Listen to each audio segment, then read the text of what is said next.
Bonjour, lundi 2 juin s'ouvrait le procès des anciens cadres d'Ubisoft avec l'audition de Thomas François, ancien vice-président éditorial. Pendant plus de 5 heures, il a admis une partie des faits, tentant de les relativiser au nom de la culture d'entreprise et d'une ambiance soi-disant bon enfant. Sa posture oscillait entre culpabilité maladroite et volonté de minimiser ses responsabilités. Lors de la deuxième journée du procès, tous les débats étaient tournés vers Serge Ascott, numéro 2 d'Ubisoft, et pour le moins que l'on puisse dire, la journée a été surprenante. Bienvenue sur Frame & Game Investigation, on démarre.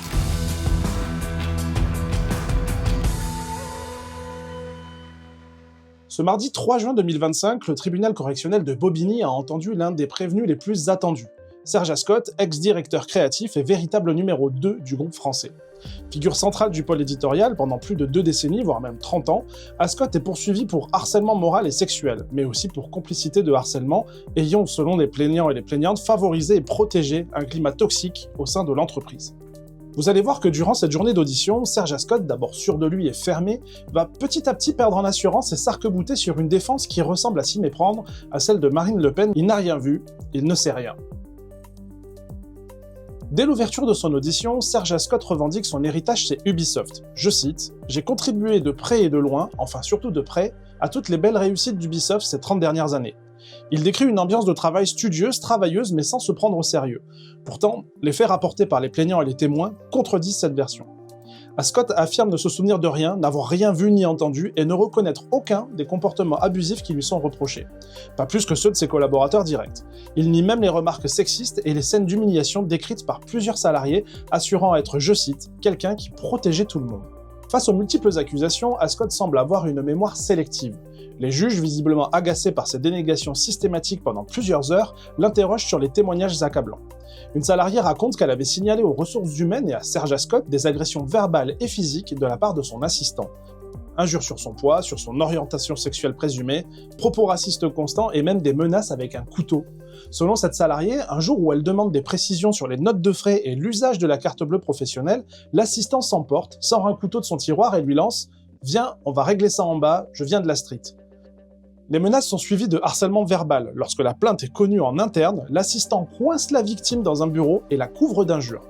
La direction, informée, propose aux salariés de choisir, ne plus avoir d'assistante ou changer de service. Il sera simplement muté puis quittera Ubisoft avec plus de 60 000 € d'indemnité. La victime, elle, quitte l'entreprise avec des troubles post-traumatiques.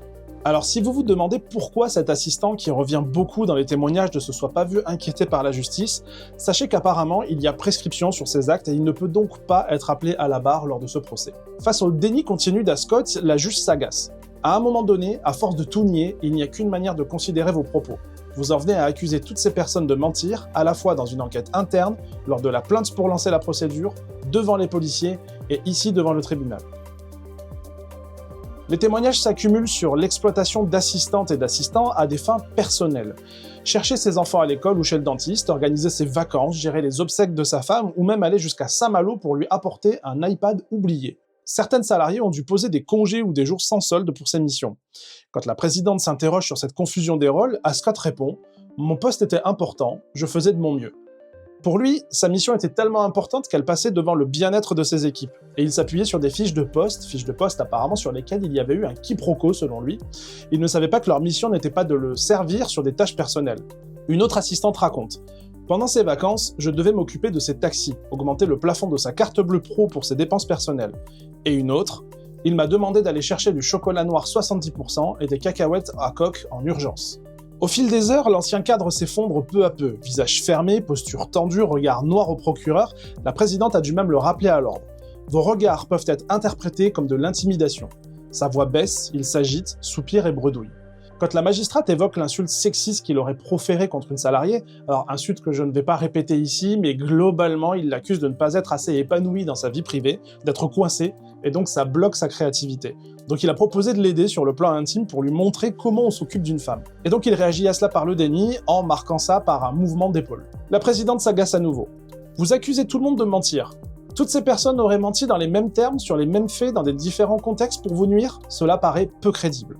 Ascott tente de justifier certaines de ces questions inappropriées à connotation sexuelle par de la maladresse, notamment sur l'hormone ocytocine. Il n'y voit pas de lien avec le harcèlement, juste une curiosité malsaine. Il affirme avoir voulu faire du fun, mais son humour et sa gestion désastreuse ont laissé place à une culture managériale répressive et dégradante.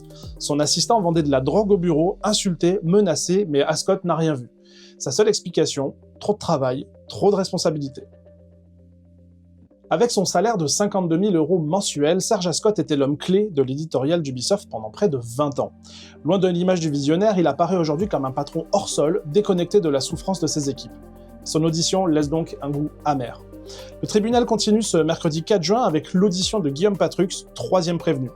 Le procès qui devait initialement cibler un système semble pour l'instant confronté à un mur de dénégation individuelle. Nous continuerons de couvrir le procès jour après jour. Abonnez-vous à la chaîne pour ne rien manquer de cette affaire historique, activez la petite cloche, et à bientôt sur Fun & Game Investigation.